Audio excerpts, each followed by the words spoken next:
Welcome to Small Margaret Auto Restoration, and happy Monday.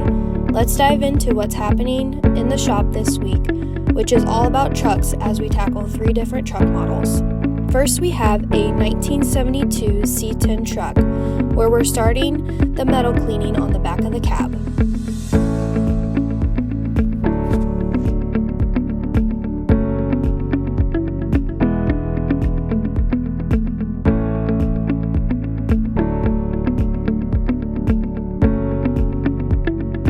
Next up is a 1946 Chevy truck.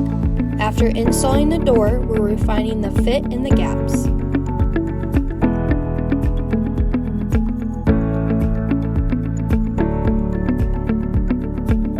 And, of course, our shop dogs are hard at work.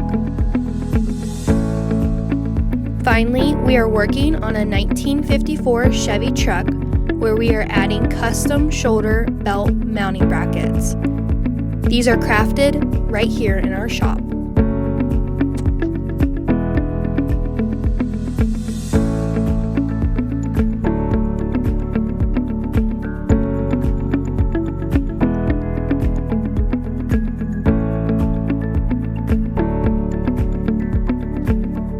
Thanks for joining us to see our current projects.